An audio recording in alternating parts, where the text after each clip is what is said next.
যাদের হাতের নখগুলো হলো সাধারণ নখ না, আর্টিফিশিয়াল, তার মানে তামার তৈরি নখ। কিসের নখ?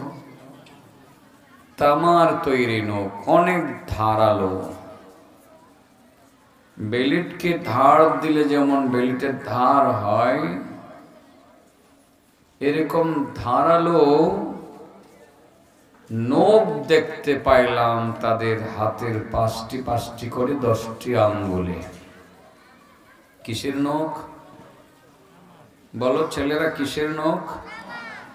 তামার তৈরি নখ, প্রচন্ড রকম ধারালো। ইয়াখমিশুনা ওয়ুজুহাহুম ওয়া সুদুরহুম, সেই তামার তৈরি নখ দিয়ে তারা নিজেদের চেহারাকে নিজেরা চিরুনির মতো আশ্রয়তে আছে। ধারালো ব্লেড দিয়ে আশ্রালে চেহারা কি প্লেন হবে না কেটে যাবে? কেটে যাবে। ইয়াখমিশুনা ওয়ুজুহাহুম ওয়া সুদুরহুম, শুধু তাদের মুখ তারা আশ্রয়তে আছে না, তাদের সেনা, তাদের বুক, সেটাকেও তারা আশ্রয়তে আছে। তাদের মুখ আর বুক থেকে রক্ত ঝরতেছে, রক্তাক্ত হয়ে গেছে তাদের চেহারা, রক্তাক্ত হয়ে গেছে তাদের শরীর। ক্বালু মান হুম ইয়া রাসূলুল্লাহ,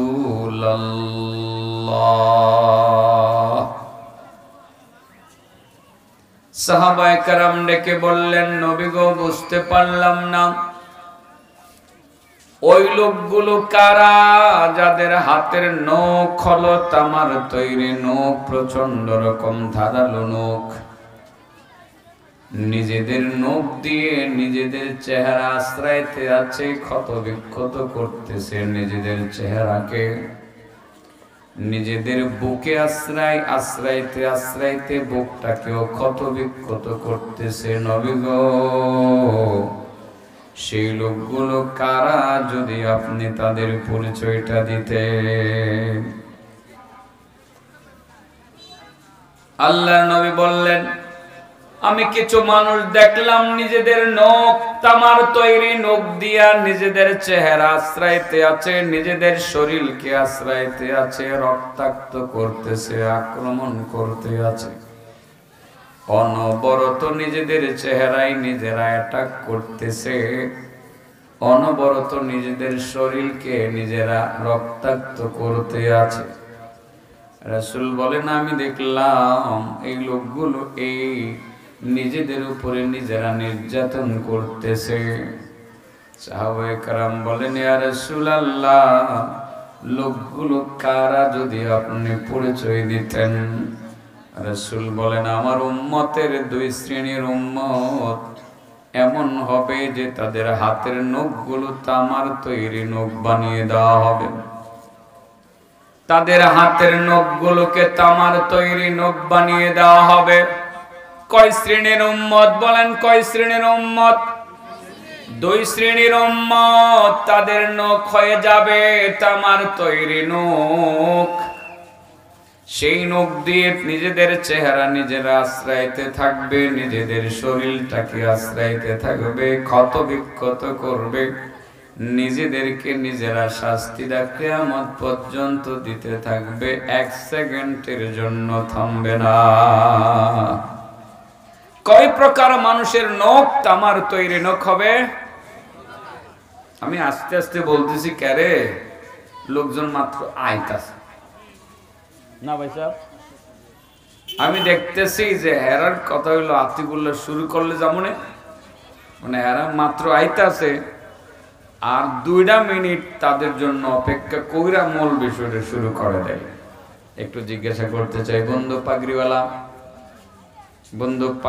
অনেক সুন্দর একটা পাগড়ি বানছো, বড় আলেম হওয়া লাগবে ইনশাআল্লাহ, ঠিক আছে না? বন্ধু বলে তো, কয় শ্রেণীর উম্মতের নখ তামার তৈরি নখ হবে? আবার সেই নখ দিয়ে নিজেদের চেহারা নিজেরা আশ্রয়তে থাকবে, নিজেদের শরীরকে আশ্রাবে। টানা কিয়ামত পর্যন্ত আশ্রাবে, রক্তাক্ত করবে, ক্ষত বিক্ষত করবে, এক সেকেন্ডের জন্য থামবে না। ক্বালা হাউলাইল্লাযীনা ইয়াকুলুনা লুহুমান নাস। এক নাম্বার হলো যেসব মানুষ, কটিয়াদের মানুষ, যারা মানুষের গোশত খায়, তারা বাজার থেকে যেমন গরুর গোশত কিনে, গরুর গোশত আর খাসির গোশতের তুলনায় তারা মানুষের গোশত বেশি খায়। যে সমস্ত আমার উম্মতেরা মানুষের গোশত খায়, ওই সমস্ত উম্মত তাদের নখ হবে তামার তৈরি নখ। তাদের নখ হবে বেলেটের চেয়েও বেশি ধারালো। সেই তামার তৈরি নখ দ্বারা নিজের চেহারা নিজে আশ্রয়তে থাকবে, নিজের শরীর নিজে আশ্রয়তে থাকবে, কিয়ামত পর্যন্ত রক্তাক্ত করবে নিজের চেহারা, একটা সেকেন্ডের জন্য থামবে না। কয় শ্রেণীর মানুষের নখ তামার তৈরি হবে? এক নম্বর, যারা গরুর গোশত খায় না ছাগলের গোশত খায়? হ্যাঁ, মানুষের গোশত খায়। আচ্ছা আচ্ছা, ওই আপনারা তো করবেন আলহামদুলিল্লাহ বাচ্ছি। আমরা কটিয়া দিতে একটা লোক নাই যে মানুষের গোশত খায়, দেখছি না কেউ। আছে মানুষের গোশত খায় যে? আছে আছে, হ্যাঁ, অনেকে বুঝতেছে আছে। বাবার এই 90% মুসলমান মানুষের গোশত খায়। নাউজুবিল্লাহ। এই কটিয়াদি অঞ্চলের 90% মুসলমান মানুষের গোশত খায়। আর মানুষের গোশত খাওয়ার কারণে মনে রাখতে হবে, মরণের পরে যখন বরজখী জগৎটা শুরু হবে, নিজের হাতের নখগুলোকে তামার তৈরি নখ বানিয়ে দেওয়া হবে। এই নখ দিয়ে নিজের শরীরকে নিজে, নিজের চেহারাকে নিজে ক্ষত বিক্ষত করবে, নিজের বিরুদ্ধে এই শাস্তিটা নিজেই দিবে, কিয়ামত পর্যন্ত দিবে, একটা সেকেন্ডের জন্য থামবে না। এবার বলতে পারেন, হুজুর আপনি কেমনে জানলেন কটিয়াদের মানুষ যে মানুষের গোশত খায়? আমার আল্লাহ বলেন যে কটিয়াদের মানুষ তারা মরা মানুষের গোশত খায়। আমি কোরআনের আয়াত তিলাওয়াত করেছিলাম, বলে ফেলি। আল্লাহ বলেন, ইয়া আইয়ুহাল্লাযীনা আমানু কু আনফুসাকুম ওয়া আহলিকুম নারা وقودها الناس والحجارة عليها ملائكة غلاظ شداد لا يعصون الله ما أمرهم ويفعلون ما يؤمرون। এই আয়াতের পরে ওই আয়াতটা আমি বলবো, এটা ওইটার সাথে একটু মিলাই দেই। আল্লাহ বলেন, ইমানদারগণ, তোমরা নিজেরা জাহান্নামের আগুন থেকে বাঁচো, পরিবার পরিজনকে জাহান্নামের আগুন থেকে বাঁচাও। যে জাহান্নামের আগুনের মধ্যে মানুষ জ্বলবে আর পাথর জ্বলবে। পাথর নিজে জ্বলার জন্য জ্বলবে না, জাহান্নামে পাথর মানুষকে জ্বালানোর জন্য জ্বলবে। পাথর আর মানুষ জ্বলতে জ্বলতে একাকার হয়ে যাবে। কোনটা মানুষ আর কোনটা পাথর চেনা বড় কঠিন হয়ে যাবে। ইমানদারগণ, জাহান্নাম থেকে বাঁচো, পরিবার পরিজনকে জাহান্নামের আগুন থেকে বাঁচাও। যারা মূলত মানুষের গোশত খাবে, আল্লাহর রাসূল বলেন তারা জাহান্নামে যাবে। তাহলে মানুষের গোশত খাওয়া থেকে নিজের দূরে রাখতে হবে। কারা মানুষের গোশত খায়? আল্লাহ বলেন, ইয়া আইয়ুহাল্লাযীনা আমানু ইজতানিবু কাসীরাম মিনাজ-যন্ন ইন্না বা'দাজ-যন্নি ইসমু ওয়া লা তাজাসসু ওয়া লা ইয়াগতাব বা'দুকুম বা'দা আইয়ুহিব্বু আহাদুকুম আন يأكل لحم أخيه ميتا فكرهتموه واتقوا الله إن الله تواب رحيم আল্লাহ বলেন ঈমানদারগণ ইজতানিবু কাসীরাম মিনাজ-জান তোমরা মানুষের প্রতি খারাপ ধারণা করা থেকে দূরে সরে থাকো মানুষের প্রতি অযথা খারাপ ধারণা করিও না এবং অধিকাংশ খারাপ ধারণাই মূলত গুনাহের কারণ তোমরা একজন আরেকজনের ক্ষতি করার জন্য তার পিছনে লেগে থাকিও না এবং তোমরা একজন আরেকজনের গীবত করিও না নিন্দা করিও না বদনাম করিও না কারণ গীবত করা মানে হলো মরা মানুষের গোশত খাওয়া বুঝতে পারছে তোমরা আমি তো জানি তোমরা মৃত মানুষের গোশত খাওয়া পছন্দ করবা না তোমাদের কেউ কি মরা মানুষের গোশত খাইতে পছন্দ করবানি আল্লাহ নিজেই উত্তর দেন না না না তোমরা কিন্তু মরা মানুষের গোশত খাওয়া পছন্দ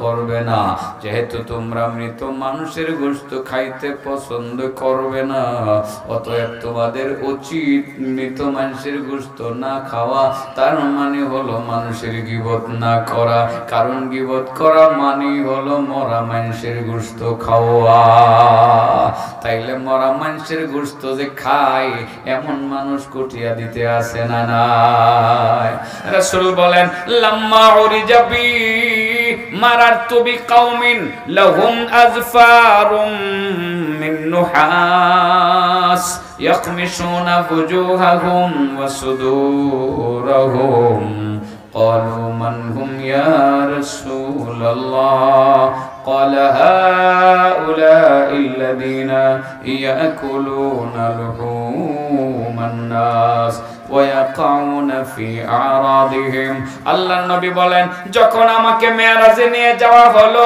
আমি যখন আল্লাহর হুকুমে মেরাজে গেলাম যখন মেরাজে নিয়ে যাওয়া হলো প্রতিমধ্যে আমি কিছু মানুষকে দেখতে পাইলাম হাতের নখগুলো হলো তামার তৈরি নখ নিজেদের নখ দ্বারা নিজেদের চেহারাকে ক্ষত বিক্ষত করতে আছে শরীরকে ক্ষত বিক্ষত করতে আছে রক্তাক্ত করতেছে তাদের নিজেদের চেহারাকে নিজেদের শরীরকে সাহাবায়ে কেরাম বললেন ইয়া রাসূলুল্লাহ তাহলে সেই লোকগুলো কারা যারা নিজেদের নখ দিয়ে নিজেদের চেহারাকে আশ্রাবে ক্ষত বিক্ষত করবে রাসূল বলেন দুই শ্রেণীর উম্মত মূলত এমন হবে যারা তামার তৈরি নখ দিয়ে নিজেদের চেহারা নিজেরা আশ্রাইতে থাকবে এর মধ্যে এক নাম্বার হলো আল্লাযীনা ইয়াকুলুনা লুহুমান নাস এক নাম্বার যারা মানুষের গোশত খায় দুনিয়াতে যারা মানুষের গোশত খাবে পরকালে তাদের নখ হবে তামার তৈরি নখ দুনিয়াতে যারা মানুষের গীবত করবে গীবত করা মানে মরা মানুষের গোশত খাওয়া যারা মানুষের গীবত করবে তাদের নখ হবে তামার তৈরি নখ তামার তৈরি নখ দিয়ে নিজেদের চেহারা নিজেরা আশ্রাবে শরীরকে আশ্রাবে ক্ষত বিক্ষত করবে এই শাস্তিটা কিয়ামত পর্যন্ত চলতে থাকবে একটা সেকেন্ডের জন্য থামবে না নাজবিল্লাহ কোন আমি কি কোনো ভুল টুল কইছি না আমি ঘুমাই গেছিলাম আসলে এত কি কইছি মন নেই তাহলে মানুষের গোশত খায় কেডা হ্যাঁ কয় শ্রেণীর মানুষের নখ তামার তৈরি হবে এক নম্বর যে কার গোশত খায় ছাগলের না গরুর মানুষের গোশত খায় মানুষের গোশত কেডা খায় তাহলে এটা কি বালাক সওয়াবের কাম না গুনার কাম এটা করণ না ছাইরা দেওয়ান তাহলে তো ওয়াজ আর একটা করণ লাগে পুরান ওয়াজ করে লইতাম এশার নামাজের আজান করেও 7টা এর আগে সারাসারি নেই আজকে ঘুমাইলে আমার কালে হজক করে দিন কি করবো আমি কালকে রাত্রে ঘুমাইছি না ওই মদন থেকে বাসায় এতে সওয়াল হয়েছে আর দিনের বেলা মিটিং গেছে ঘুমাইতাম পারছি না ভিতরে ঘুমাই গেলে আমি কি করতাম কোন দিকে এই দিনে এক জায়গায় প্রায় 1 মিনিট ঘুমাইয়া ওয়াজ করে কি জানি আয়াত ভুল করে থুয়ে দিছি পরে ঘুম থেকে উঠতে মনে হয়েছে কি ভুল করলাম না জিজ্ঞেসি একজন দিদি হ্যাঁ ডরে কয় না হুজুর আবার ভুল ধরি কেমন হ্যাঁ করার কিচ্ছু নাই আসলে করার কিচ্ছু নাই এটা মানুষের বোঝানো যায় না যে ও আজ যে কত কষ্ট আর কত। মদনে গেছি কাল রাত্রে, লাস্টে মদন এই যে তারাই দিয়ে ফাতারে হাওরের ভিতর দিয়ে ঢুকছি, রাস্তাঘাটে আসার সময় মনে হয়েছে ডাইতে না জানি কোন সময় ধরে, বাড়ি নাই গন নাই, এই হাওরের মাঝে দিয়ে বাঙ্গা রাস্তা গাড়ি চালায় আইতে আইতে সকাল হয়েছে। যাই হোক, দুই শ্রেণীর মানুষের নখ তামার তৈরি হইব, মাঝে মধ্যে তো কেউ খুশি হইব। তামা যখন পাই না হ্যাঁ গিয়া, যেহেতু তামা পামো তো ভালোই হইব মনে হয়, দামি তামা বেচালামো। হাসরের ময়দানে তামা কয়টা কেজি বেতন যাইব? হ্যাঁ, কেউ কিন্তু হয়তো না। হ্যাঁ,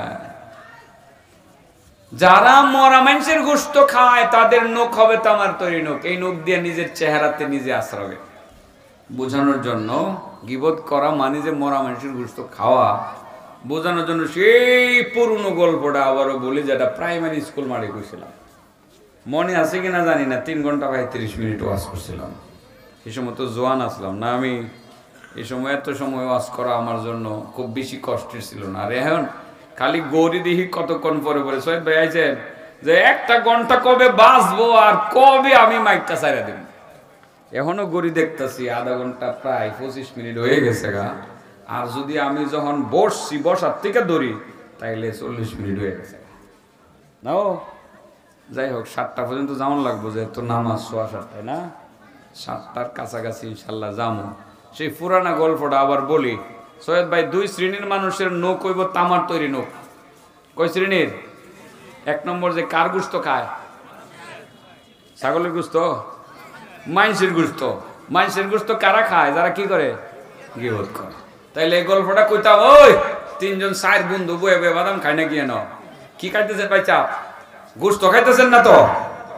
আচ্ছা, বাদাম টাদাম খাইয়েন, কোনো অসুবিধা নাই। বাদাম খাইবেন, চানাচুর খাইবেন, বুট খাইবেন, মাইনসের গোশত কিন্তু খাওয়ান যেত না, ঠিক না বেটি? মাশাআল্লাহ মাশাআল্লাহ।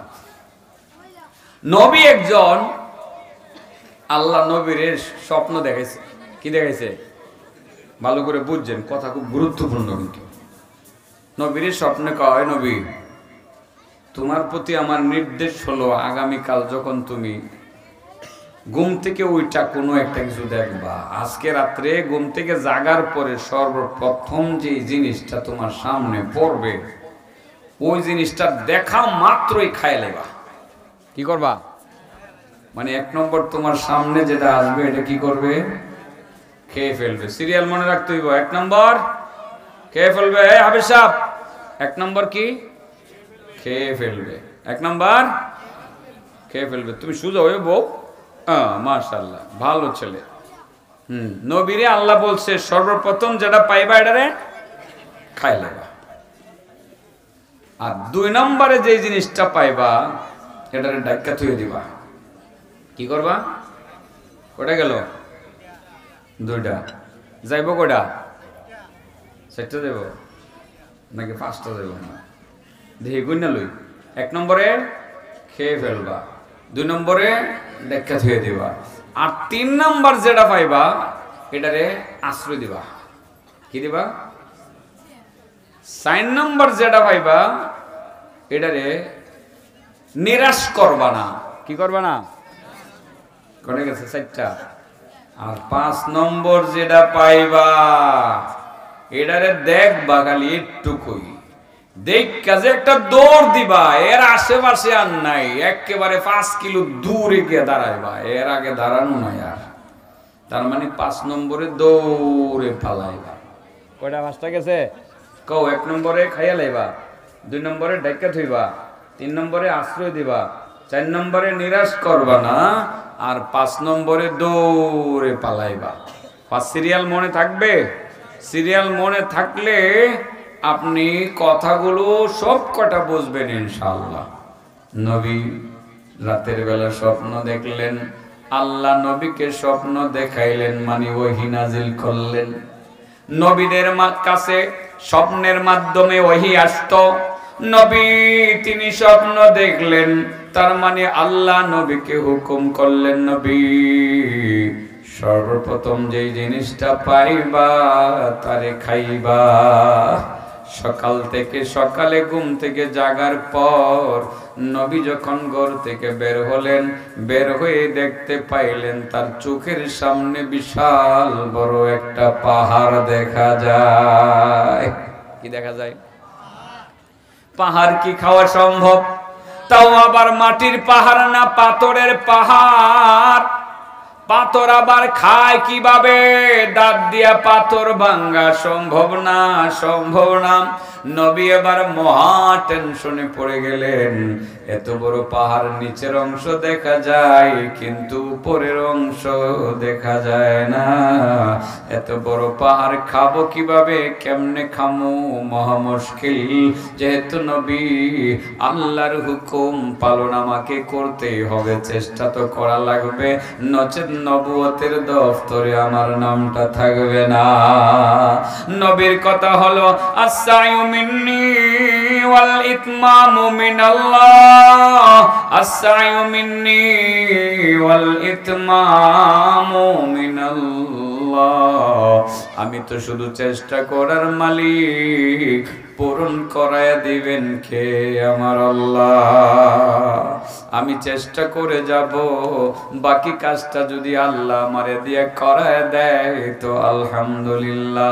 নবী আবার চিন্তা করলেন, পাহাড় খাইতে পারি আর না পারি, আমি পাহাড়ের দিকে আগাইতে থাকবো, আগাইতে থাকবো। আর যদি কাছে গিয়া ভিড়তে পারি, দাঁত দিয়া কামড়াইতে থাকবো, কামড়াইতে থাকবো।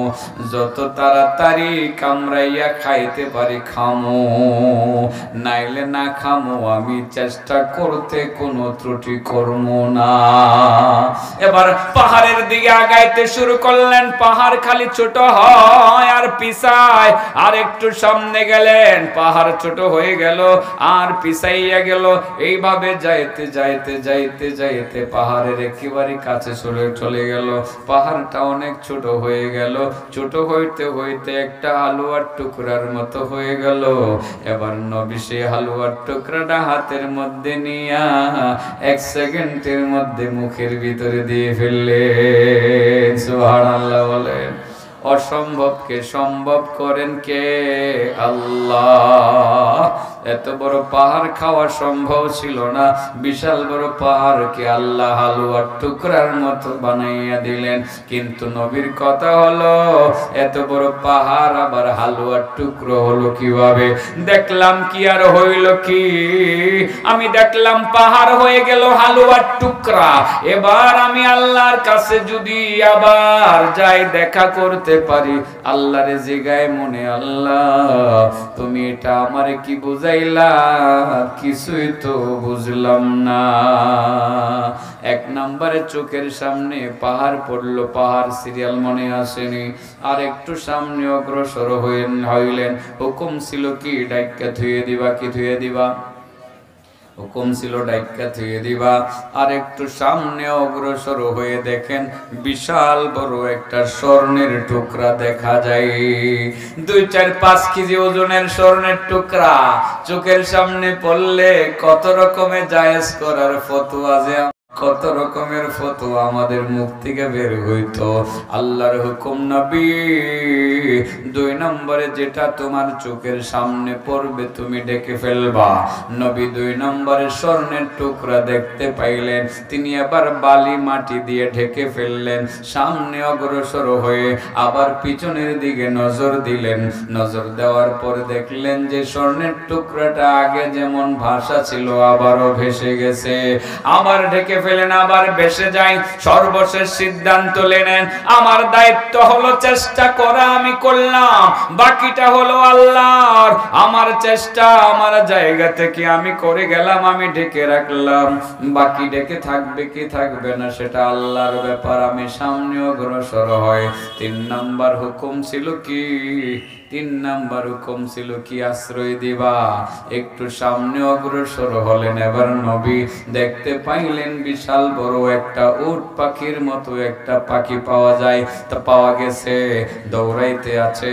তাকে শিয়ালে দৌড়াইতে আছে, শিয়ালে দৌড়াইতে আছে। ওই পাখি দৌড়ে এসে নবীর কাছে বললেন, আল্লাহর বান্দা, আমি বড় বিপদগ্রস্ত, শিয়ালে আমাকে দৌড়াইতেছে আমাকে খেয়ে ফেলার জন্য। আল্লাহর বান্দা হে ওগো নবী আপনি আমারে কিছুটা সাহায্য করুন, আশ্রয় দেন। নবীর প্রতি 3 নাম্বার হুকুম ছিল আশ্রয় দেওয়া। সেই পাখিটাকে সঙ্গে সঙ্গে তিনি নিজের হাতে উঠাইয়া বুকুলের নিচে রেখে দিলেন, আর একটু সামনে অগ্রসর হলেন। হুকুম ছিল কি নিরাশ করবা না, মনে আসেনি? নিরাশ করবা না।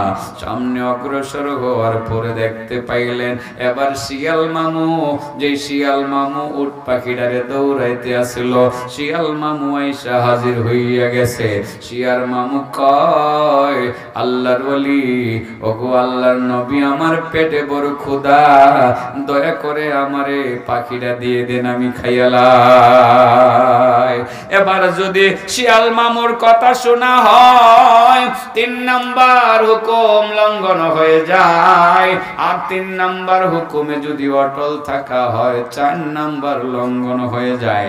নবী বললেন মহা বিপদে, যেটাকে বলা হয় ফারাবাসের সিফা, না যাইতে পারে 4 নাম্বারে, না যাইতে পারে 3 নাম্বারে, মহা মুশকিলের মধ্যে পড়ে গেলেন। এবার নবী শিয়ালের দিকে তাকাইয়া বললেন বাইরে শিয়াল, তোর তো খাওন দরকার, কহ আমার খাওন দরকার, কি খাওন দিলে তোরে ভালো হয়? আমারে গোশত দিলে ভালো হয়। যেহেতু তোরে গোশত দিলে ভালো হয়, দয়া করে তুই এই পাখিটারে চাইস না। এই পাখিটারে তুই চাইলে, তোর কথা না শুনলে আমার 3 নাম্বার হুকুম লঙ্ঘন হবে, আর তোর কথা শুনলে আমার 4 নাম্বার হুকুমটা লঙ্ঘন হয়ে যাবে। তোর যেহেতু গোশত দরকার, আমি তোর জন্য গোশতের ব্যবস্থা করতেছি। দেখেন আল্লাহর হুকুম পালন করার জন্য নবী রাসূলগণ কত ত্যাগ স্বীকার করেছেন। নিজের ব্যাগ থেকে একটা চাকু খুললেন, চাকু খুলে নিজের রান থেকে 2 টুকরা গোশত 2 রান থেকে কেটে কাপড় দিয়ে বেঁধে রেখে শিয়ালের মুখে উঠাইয়া দিয়া বললেন শিয়াল নে তুই আমার শরীরের গোশত খাইয়া লয়, তুই কোনদিন আর এই পাখিটারে চাইস না। শিয়াল খাবার পাইয়া খুশি হইয়া গেল। কিন্তু নবীর কথা হলো কি দেখলাম রে, কি দেখলাম? 1 নাম্বার পাহাড় দেখলাম, হয়ে গেল হালুয়ার টুকরা, কিছুই বুঝলাম না। আর 2 নম্বরে দেখলাম স্বর্ণের টুকরা, ডাইকা রাখলাম, সেটা আবার বাইসা গেল, কিছুই বুঝলাম না। 3 নম্বরে উট পাখিরে আশ্রয় দিলাম, পরক্ষণ শিয়াল মামু আইসা উট পাখিরে চাইয়া বসলো। এখন তো পড়লাম বড় বিপদে, আল্লাহ এর দ্বারা কি বুঝাইলেন কিছুই বুঝতে পারলাম না। যদি আগামী দিনে আল্লাহর সাথে দেখা হয়, মাবুদের দরবারে বলবো নে ওগো আল্লাহ এইগুলো দ্বারা তুমি আমারে কি বুঝাইছো। সাইটটা গেছে গা সাইটটা। নবী বলেন আর একটু সামনে অগ্রসর হলাম আমি, আর একটু সামনে অগ্রসর হলাম। নবী বলেন আর একটু সামনে অগ্রসর হলাম, তার মানে নবী আর একটু সামনে গেলেন, গিয়ে দেখেন একজন মৃত মানুষ, মরা মানুষ, একটা দেহকে শোয়াইয়া রাখা হয়েছে। হুকুম ছিল কি বলো? হুকুম ছিল কি?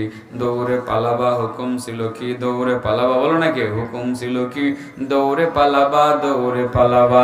নবী দেখলেন একজন মরা মানুষ, আর মরা মানুষের শরীর থেকে জীবিত মানুষগুলো জিহ্বা তার দাঁত দিয়া, ঠোঁট দিয়া, মুখ দিয়া গোশতগুলো চাবাইয়া চাবাইয়া খাইতে আছে।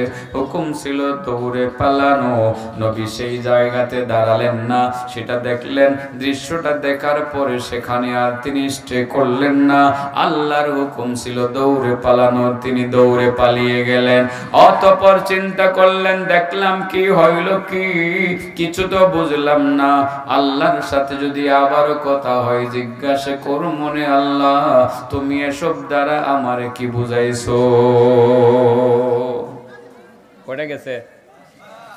এই 5 নম্বরটা কিন্তু আমার ওই মুখের সাথে আশ্রানোর বিষয়টা সংশ্লিষ্ট।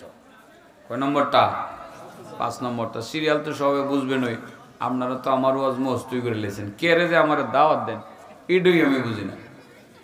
দাওয়াত দিবেন ভাইরাল বক্তারা রে, আমার দাওয়াত দিয়ে কি শুনবেন? আমি তো ওয়াজ করতে করতে বড় হয়ে গেছি, আমার ওয়াজ তো মস্ত হয়ে আমরা, ঠিক আছে না? আজ এরা দাওয়াত দেন, আর 2, 4, 5 বছর না দিলে আমি বাঁচি, কারণ আমি কি কমো আয়া কি যে কমু হিডও বুঝা হয় না, পরে একটা শুরু করে দেখ কি আজাইরা কইতেছি না, আজাইরা কামের কথা, কের কথা, কামের কথা। এই কামগুলো ভালোভাবে বুঝা রাখতে না আপনি, নাহলে সারা জীবন নামাজ পড়তে পারবেন, কাম হইতো না। নিজের চেহারা নিজেরই কারণ লাগবে, তামার তৈরি নখ দিয়া। রোজা রাখতে পারবেন, নিজের চেহারা নিজেরই কারণ লাগবো। হজ করতে পারবেন 50 বার, নিজের চেহারা নিজেরই কারণ লাগবো রে বাবা। আল্লাহর নবী যেখানে বলছে, আমার নবীর কথা 100% বাস্তব এবং সত্য, ঠিক না বেটে? পরের দিন নবী ঘুমাইতে গেলেন, স্বপ্ন যুগে আল্লাহর সাথে কথাবার্তা শুরু হয়ে গেল। স্বপ্ন যুগে আল্লাহর সাথে কথা হওয়া, সেটা কিন্তু ওয়াহি, সেটা ওয়াহি। এটা হাদিসের ভাষায় বলা হয় আর রুইয়া আস-সালিহা। আল্লাহ নবীদের কাছে ওহী পাঠাইতেন, স্বপ্নের মাধ্যমেও ওহী পাঠাইতেন। পরের দিন রাত্রে ঘুমায় গেলেন, ঘুমন্ত অবস্থায় আল্লাহর সাথে কথাবার্তা শুরু হয়ে গেল। সেই নবী এবার আল্লাহকে প্রশ্ন করলেন, আল্লাহ গতকাল তুমি আমাকে 5টি হুকুম করেছিলা পালন করার জন্য। ওগো মাবুদ, আমি 5টি হুকুম পালন করার চেষ্টা করেছি, তুমি যথাযথভাবে 5টি হুকুম আমি পালন করতে পেরেছি কিনা জানি না। ভুল ভ্রান্তি হয়ে থাকলে তুমি আমারে ক্ষমা করে দিও আল্লাহ গো। 5টা নির্দেশ দিলা, ওই 5টা নির্দেশ দিয়ে তুমি যে আমারে কি বুঝাইলা আমি কিছুই বুঝলাম না। আল্লাহ তুমি তার ব্যাখ্যা বিশ্লেষণ সহ যাবতীয় সব কিছু আমারে বুঝাইয়া দাও। আল্লাহ বললেন, নবী গো, গত রাতে তুমি স্বপ্ন দেখছিলা, গত রাতে তোমাকে আমি নির্দেশ দিয়েছিলাম সর্বপ্রথম তোমার সামনে যে জিনিসটা আসবে খেয়ে ফেলার জন্য। তোমার সামনে বিশাল বড় একটা পাহাড় এসে হাজির হয়েছিল, যেই পাহাড়ের নিচের অংশ দেখা যায়, উপরের অংশ দেখা যায় না। হুকুম ছিল পাহাড়টা খেয়ে ফেলার, তুমি সাহস করে খেয়ে ফেলতে গেছিলা। বিশাল বড় পাহাড়টা হালুয়ার টুকরার মতো হয়ে গিয়েছিল, সেই হালুয়ার টুকরাকে তুমি ইজিলি খেয়ে ফেলেছিলা। ও নবী, এটা হলো মূলত মানুষের, মুসলমানদের মানুষের এবং তোমার রাগ আর গুসা। মানুষের সামনে যখন রাগ আসে আর গুসা আসে, পাহাড়ের মতো বিশাল বড় একটা রূপ ধারণ করে আসে। একজন রাগী মানুষ দাদি কোপ দিয়ে 2-4 জন মানুষকে হত্যা করতে দ্বিধা করে না। প্রচন্ড রকম রাগ যখন ওঠে, বউরে 1 তালাক 2 তালাক না 100 তালাক দিতেও দ্বিধা করে না, ঠিক না বেঠি? রাগের মাথায় 100 তালাক দে, শুধু বউরে দেয় না, 2 তালাক তোর মা তালাক, তোর বাপ তালাক, তোর 14 গোষ্ঠী তালাক রাগের মাথায় কয়। রাগের মাথায় তালাকটা না দিয়া এবার মাথা গরম, ডাইরেক্ট আসে নুরুল কোরআন মাদ্রাসার বড় হুজুরের কাছে। খানসা হুজুর, 2টা-3টা ছোট ছোট বাচ্চা কি করি? রাগের মাথায় তো বউরে 3 তালাক দিছি, শুধু 3টা দিছি না, 100 তালাক দিছি, সাইরা দিছি, 22 তালাক দিছি, সব দিছি, একসাথে দিছি। হুজুরে কোন করি কি? বাবা রাগের মাথায় এই কাজটা করবেন না, রাগের মাথায় তালাক দিলেও কিন্তু তালাক হইয়া যায়। আল্লাহ বলছিলেন, ও নবী, তোমার সামনে যে পাহাড় এসে হাজির হয়েছিল, ওই পাহাড় মানে রাগ। মানুষের সামনে যখন রাগ আসে, পাহাড়ের মতো ধারণ করে আসে। এই রাগটা আসলে পরে তোমার প্রতি আমার হুকুম ছিল খেয়ে ফেলতে হবে। ওই রাগটা আসলেই তুমি রাগটাকে হজম করে ফেলার চেষ্টা করবা, খেয়ে ফেলার চেষ্টা করবা।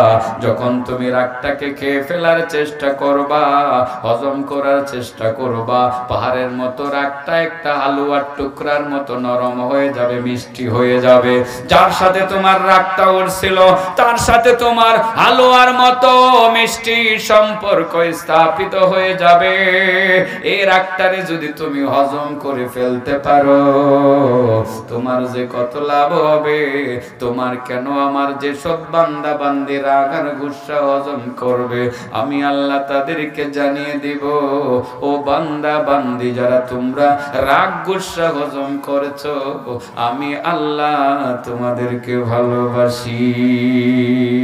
ওয়াল কাযিমিনাল গায়য والعافين عن الناس ওয়াল্লাহু ইউহিব্বুল মুহসিনিন। আল্লাহ বলেন ওয়াল কাযিমিনাল গাইজ, যারা রাগ গুসাকে দমন করে, হজম করে, গিলে ফেলে, পাহাড়ের মতো রাগটাকে যারা হজম করে গিলে ফেলে, আল্লাহ নিজে বলেন আমি ওই সমস্ত বান্দা বান্দীদেরকে ভালোবাসি। সুবহানাল্লাহ। তাহলে পাহাড়ের মতো যাইছে রাগ না? আগের কথা কি বলে গেছেন? নবী মেরাজে গিয়া বলছিলেন যে আমি কিছু মানুষ দেখছি, নখগুলো কিসের তৈরি নখ? তামার তৈরি নখ দিয়ে কার চেহারা আশ্রাইতে আছে? নিজের চেহারা নিজে আশ্রাইতে আছে, ক্ষত বিক্ষত করতেছে। তারা কারা? ও দুই শ্রেণীর মানুষ। হ্যাঁ, এক নম্বর যারা কার গোশত খায়? মানুষের গোশত খায়। কেডা মানুষের গোশত খায়? এটা এই হাদিস থেকে আমি ব্যাখ্যা দিয়া 5 নম্বরে গিয়া ব্যাখ্যাটা দিব ঠিকঠাক মতো, ঠিক আছে না? মানুষের গোশত খায় কেডা? আপনারা তো প্রথমে মনে করছিলেন যে মানুষের গোশত আমরা খাই না। আমরা কটিয়া দিই পুরা থানার মধ্যে একজন মানুষ পাওয়া যাইতো না যে মানুষের গোশত খায়। আর আমি কই 95% মুসলমান মানুষের গোশত খায়। কত পার্সেন্ট? 95%। এক নম্বরে তাইলে রাগ গুসা আইলে কি করুন লাগবো? খাইলাম লাগবো, হজম করে লাম লাগবো। এটার উপরে তো আরো অনেক পুরনো কথা ছিল, সব তো কইতে পারতাম না। দেখতে দেখতে তো গড়ি খালি বাজতে বাজতে খালি শেষ হয়ে যাইতেছে গা। আজান দিয়ে লাইলে তো আমার মধ্যে কথা বাইরিত না। তাড়াতাড়ি শেষ করি। দুই শ্রেণীর মানুষের নাম কয়ে যায়, যারা নিজেদের চেহারা নামাজি হওয়ার পরেও নিজেরা এই তামার তৈরি নখ দ্বারা আশ্রাবে, নামটা খালি কয়ে থুয়ে যায়। আর এটা তাড়াতাড়ি শেষ করি। হ্যাঁ, শেষ করলে তাড়াতাড়ি নাও ভাই সাহেব, আমার এত সময় থাকলো তো ওয়াজ করার তৌফিক থাকুন লাগতো না। জানের একটা ব্যাপার স্যাপার আছে না, বললাম না জানটা শেষ। এনে যে ঘুমাইতাছি অর্ধেক, ওয়াজ করতেছি অর্ধেক, এটা আপনারা বুঝতেছেন না। আমি এনে কতন পরে পরে বুঝি যে আমি কয়ে যাইতেছি গা। কোরআনের আয়াত পড়লাম বলে একটা, পরে পরে লাইছি আরেকটা, পরে পরে দুটারে আবার মিলাইছি একসাথে। এটা বুঝছেন আপনারা ঠিক মতোই বুঝছেন। আবার মিলাই দিছি, আল্লাহ তৌফিক দিছে, মিলাইয়া দুটারে একরকম করে দিছি। বলছিলাম কিন্তু আরেকটা, এটা এরকম একটা আওয়াজ হয়েছিল আসমানে, একটা হাদিস মনে হয়ে গেছিল গো, আসমানে একটা আওয়াজ হয়েছিল। কইতাম এটা দেখা যাক ফলে, এটা পরে কমন একটা আওয়াজ হয়েছিল আসমানে। এটারও একটা হাদিস আছে, রেডি আছে আমার সামনে হাদিসটা, পারলে কমনে। 2 নম্বর, ও নবী 2 নম্বর, তোমার সামনে যে একটা স্বর্ণের টুকরা পড়ছিল, তুমি ডাক্কা তুইছিলা, এই খেয়াল করেন। এটা হলো তোমার নেক আমল। কি আমল? তোমার নেক আমলের সিস্টেম হলো, যত নেক আমল করবা তোমার দায়িত্ব হলো তুমি খালি ডাক্কা থুয়ে দিবা। কি তুইবা? ডাক্কা থুয়ে দিবা। আর আমি আল্লাহর দায়িত্ব হইলো খালি বাসায় দিব। তুমি ডাক্কা থুইবা আর আমি কি করবো? বাসায় দিব। নেক আমলের নিয়ম এটা, আপনি যত পারবেন তত লুকায় লুকায় নেক আমল করবেন। আল্লাহ কইবে বান্দা তুই লুকাইলে কি, আমি তো জাহির করে দেবো, দুনিয়ার মানুষকে জানায় দেবো, বান্দা তুই যে নামাজ পড়স, তুই যে তাহাজ্জুদ পড়স, তুই যে দান খায়রাত করস, এটা আমি দুনিয়ার মানুষকে জানায় দেবো। এই যে স্বর্ণের টুকরাটা দেখছিলা নবী, এটা নেক আমল। নেক আমলের মর্যাদা স্বর্ণের থেকেও বেশি। স্বর্ণরে যদি ডাক্কা রাখতে হয় চুরিদারি না হওয়ার জন্য, তোমার নেক আমলটারেও তুমি ডাক্কা রাখবা, আর আমার দায়িত্ব হইল আমি এটা প্রকাশ কইরা দিব। সুবহানাল্লাহ। তাহলে নেক আমল কি ঘোষণা দিয়া বেশি বেশি প্রচার করা ভালো। আমার এক ভাইয়ে কইতো, আমরা তাহাজ্জুদ পড়ি দৈনিক 70-80 রাকাত তাহাজ্জুদ পড়ি কমপক্ষে। কই গেছে ওইটা? ফলাইছে। হ্যাঁ, দুবাই গেছে গা। আসলে এইরকম যদি হইতো তাহলে তো ভালোই আছিল। তবে তাহাজ্জুদ গুজার মানুষ কি মানুষ খুন করতারে? এটা মিশা কথা কইছে মনে হয় মিশা কথাই কইছে। তাহাজ্জুদ গুজার মানুষ খুন করতে পারে না, মানুষ মারতে পারে না। আল্লাহ এটারে হেদায়েত দিয়া লাগ। কি দিয়া লাগ? আমি হেদায়েতের দোয়াই করি, কারণ দেশের মানুষ তো বুঝেন না, দেশের মানুষ আল্লাহ হেদায়েত দিয়ে দেখি ডিরে। কয়টা গেছে? কয়টা? মাত্র 2টা গেছে। তো এখনো 5 নম্বরে গিয়ে পড়ছেন না। ডিজিটাল সিস্টেমে 2.5 মিনিটে যাবেন ইনশাল্লাহ, 2.5 মিনিটে। টেনশন করবেন না, এখন ডিজিটাল। এখন কি নবী 3 নম্বরে যে তুমি দেখছিলা, 3 নম্বরে যে দেখছিলা উট পাখি, ওই পাখি তোমার কাছে আশ্রয় চাইছিল, তুমি আশ্রয় দিছিলা। নবী গো 3 নাম্বার নির্দেশ দ্বারা তোমারে বুঝাইছি, যদি কোনো বিপদগ্রস্ত কেউ মানুষ তোমার কাছে কোনো মানুষ আশ্রয় চায়, তোমার সাধ্য মতে তুমি তারে আশ্রয় দিও। এটা বড় নেকির কাজ, বড় নেকির কাজ। আর 4 নম্বরে যে তুমি দেখছিলা শিয়াল আইছিল, শিয়াল আইসা তোমার কাছে সেই পাখিটারে চাইলো, তুমি দেও নাই। এর দ্বারা তুমি দিছিলা তোমার নিজের রানের গোশত কাইটা দিছিলা, এর দ্বারা বুঝাইলাম ওয়া আম্মাসা ইলা ফালা তানহার। এটা কোরআনের আয়াত, তার মানে যদি ওইটা ওই সময়ের আয়াত না, কিন্তু এটা আমাদের সময়ের আয়াত তিলাওয়াত করলাম বোঝানোর জন্য। নবী গো তোমাকে এর দ্বারা বুঝাইলাম, যদি কোনো সাইল ভিক্ষুক তোমার কাছে হাত পাতে, তুমি তারে খালি হাতে ফেরত দিও না, কম বেশ কোনো একটা কিছু তারে দিয়ে দিও। নবী তুমি ঠিকই তো করলা, নিজের রানের গোশত কাইটা দিলা, তুমি দিয়ে দিলা। এটা না দিয়ে অন্য কিছু দিলেও তুমি পারতা, কিন্তু সেই জায়গায় তুমি পরীক্ষায় উত্তীর্ণ হয়ে গেছো। 4টা তুমি বুঝে ফেললা নবী। 5 নাম্বার যে তুমি দেখতেছিলা একজন মানুষ, মৃত মানুষ শুয়ে আছে, আর কিছু জীবিত মানুষ তার গোশত, শরীরের গোশত চাবাইয়া খাইতে আছে। নবী গো তুমি যে দেখছিলা যেই জায়গাতে একজন মানুষের গোশত জীবিত মানুষ চাবাইয়া খাইতেছে, এটা হলো গীবতের মজলিস। যেই জায়গাতে মানুষ মানুষের গীবত করে, ওই জায়গাতে মানুষ মরা মানুষের গোশত চাবাইয়া খায়। যদি কোনো চা স্টলের মধ্যে তুমি যাও, সেখানে গিয়ে যদি তুমি দেখো মানুষ মানুষের সমালোচনা করতেছে, কোনো আড্ডাখানায় যাও, সেখানে গিয়ে যদি তুমি দেখো মানুষ মানুষের গীবত করতেছে, ওই জায়গাতে তুমি দাঁড়াবা না, বরং এই সমস্ত জায়গা দেখলে ওখান থেকে দৌড়ে পালিয়ে চলে যাইবা। কারণ গীবত করা মানেই হলো মরা মানুষের গোশত খাওয়া, সেই জায়গাতে দাঁড়ানো শরীক হওয়া মানেই হলো মরা মানুষের গোশত খাওয়ার মধ্যে শরীক হওয়া। ও নবী গীবত তো করবা না, কোন মজলিসে গীবত হইলে সেই মজলিসের আশেপাশে থাকবা না। গীবত কত বড় ভয়ানক! যারা গীবত করে তারা মূলত মরা মানুষের গোশত খায়। আর যারা মরা মানুষের গোশত খায়, তাদের নখ হবে লাহুম আজফারুম মিন নুহাস,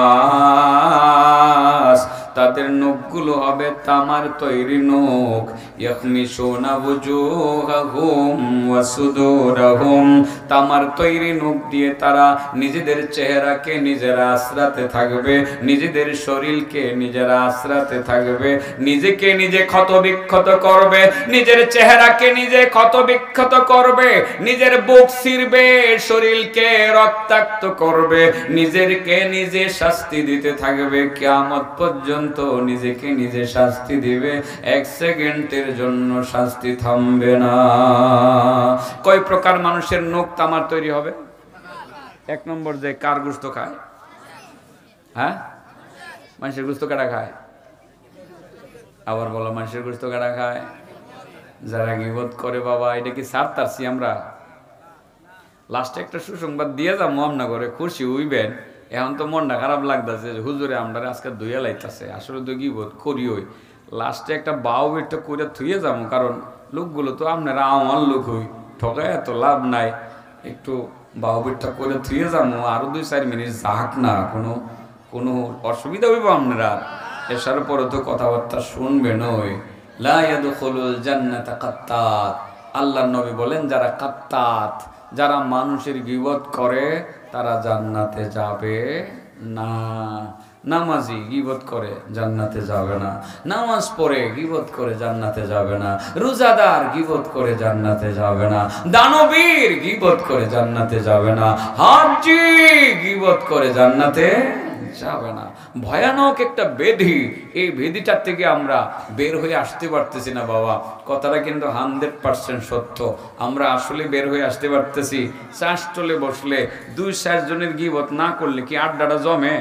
ঠিক ইসুফ ভাই নাকি কেন বুঝছে যে মুরব্বী হয়ে গেছেন গা ভাই সামনে ইসুফ ভাই কেন বলছেন তো এন আইলে কোনো অসুবিধা আছে মারবো কেউ আয় না আপনার দেখা দিই একটা বছর পরে দেখতেছি কেন বলছে মুরব্বী ভাই আচ্ছা বলেন বাবা গিবত করন না সাইরা দেওয়ান হ্যাঁ সাইরা দেওয়ান হ্যাঁ গিবত আমরা করবো না ঠিক আছে গিবত করা মানে মরা মানুষের গোশত খাওয়া চাষটলে বসে গিবত করবো না আড্ডাখানায় বসে গিবত করবো না আমাদের অভ্যাসটা এরকম হয়েছে আসলে যে আমরা মোটামুটি 2-4 জনের গিবত দৈনিক না করলে আমরা মনে হয় আরাম পাই না শান্তি পাই না আড্ডাও জমে না সার আড্ডাও জমে না শাসটলের আড্ডাও জমে না রাজনৈতিক দলের অফিসও জমে না কোনো মোল্লা মৌলবীর আড্ডাও জমে না অনেক মৌলবীর বয়ে বয়ে দেখেন পাম্পের মধ্যে রাত্রে একজন আরেকজনের বদনাম হয় সবাই না কিন্তু হবার এইটা যে ভয়ানক একটা মহামারী আকারে রূপ নিছে এটার কারণে এই যে দোয়া করতেছি দোয়াটাও কবুল হইতেছে না আসমানে উড়ে না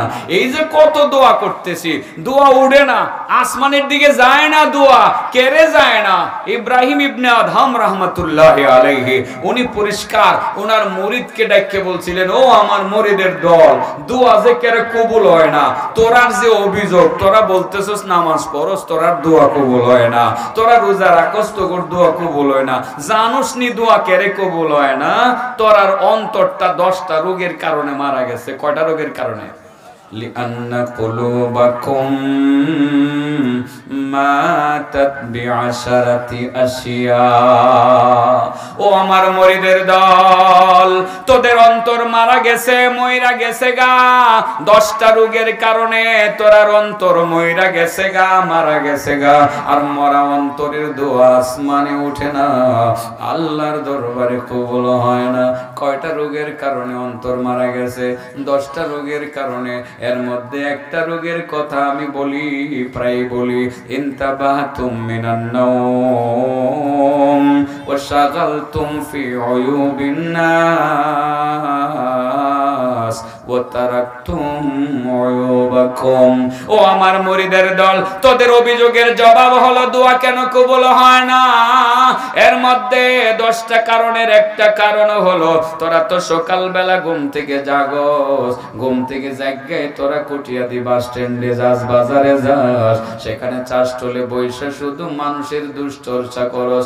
শুধু মানুষের দোষ প্রচার করস নিজের যে এতগুলো দোষ আছে একটাও তোদের মনে থাকে না নিজের কোনো দোষ নাই শুধু মানুষের দোষ শুধু মানুষের গীবত করস ওই গীবত নামের পাপের কারণে তোদের অন্তরটা মারা গেছে আর মরা অন্তরের দোয়া আসমানে উঠে না আল্লাহর দরবারে কবুল হয় না নাউজুবিল্লাহ কোন এবার কোন গীবত করন না ছাইরা দেন হাদিসটা শেষ করিলে এবার আবার আপনি করে ও কইছিলাম তো একটা সুখবর কইতাম আজকে যদি আপনি নিয়ত করেন যে গীবত এত বড় পাপ গীবত আর করতাম না যদি খালি মনে করেন যে হের দুষ কইলে হের না ক্ষতিব আমার কি লাভ হইব করতাম না এটুক নিয়ত করার লগে লগে আজকে রাত্রে বাড়িতে যাইবার আগে আপনি 20,000 রাকাত নফল নামাজের নেকি ভেবেন কয় হাজার রাকাত লাভটা কি মনে হয়েছে 20,000 রাকাত নফল নামাজ কি হইছে জিন্দিগিতে আমার তো বহু আগে হইছে না আমনগর যদি হয়ে থাকে কারো বুজুর্গানের দিনের হয়ে থাকে হইতে পারে আমি 20,000 রাকাত নফল ফুটছি বললাম আমার মনে হয় না তো আপনি তো নেকিটা কামাই লাইলেন আজকে ভাবছিলেন সলিমুদ্দিনের বদনাম কইতে কইতে যাইবেন চিন্তা করলেন হ্যাঁ বদনাম কইলে আমার কি লাভ হইব এটা আসলে চর্চাটা আমরা একটু বেশি করি হ্যাঁ ভালো না হ্যাঁ ইসলাম থেকে খারিজ হয়ে গেছে আরে হ্যাঁ কি ইসলাম কায়েম করবো আরে হ্যাঁ টুপি ঠিক নাই হ্যাঁ পাঞ্জাবি ঠিক নাই আরে হ্যাঁ দাড়ি ঠিক নাই কারণ এগুলোই আমরা ভিতরে গেলে চলতে থাকে আর কি এইসব কারণে আমরার ভিতরে এই রূপটা বেলা করে একটু জমছে আমিও সাইরা দেওয়ার চেষ্টা করবো আমার লাগে দোয়া করেন আমি যাতে এগুলো থেকে আল্লাহ আমার হেফাজত করে আপনারাও সাইরা দিয়েন 20,000 করে 20,000 রাকাত করে নফল নামাজের নিয়ত মানে সওয়াব পাইবেন যতবার গীবত করতে মনে চাইবো গীবত করতেন না ততবারে 20,000 রাকাত নফল নামাজের নেকি পাইবেন বাবা হাদিসটা মনে আছে ফুল্লাওয়ালা যে কইছিলাম রাসূল বলেন আমি মেরাজে যখন গেছি গিয়ে দেখি কিছু মানুষের নখ তামার তৈরি নখ নিজেদের চেহারা নিজেরা এই তামার তৈরি নখ দিয়ে আশ্রাইতে আছে চেহারা রক্তাক্ত করতেছে তখন দেখলাম পরে দেখার পরে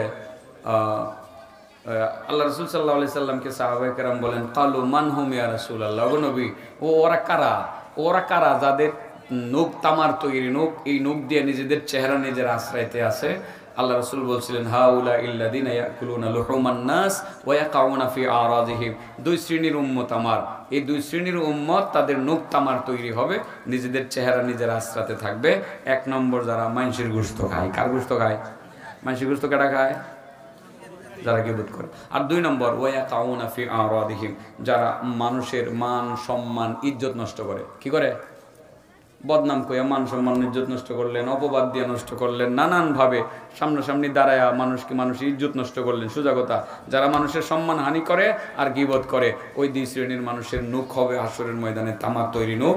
এই নখ দিয়ে নিজের চেহারা নিজে আশ্রাবে, জাহান্নামে যাওয়ার আগ পর্যন্ত নিজে শাস্তি দিবে, কিয়ামত পর্যন্ত চলবে, এক সেকেন্ডের জন্য থামবে না। আল্লাহ যে কথাগুলো বললাম আমাদেরকে সতর্কতার সহিত আমল করার তৌফিক দান করুন। ওয়া আখিরু দাওয়ানা আলহামদুলিল্লাহ।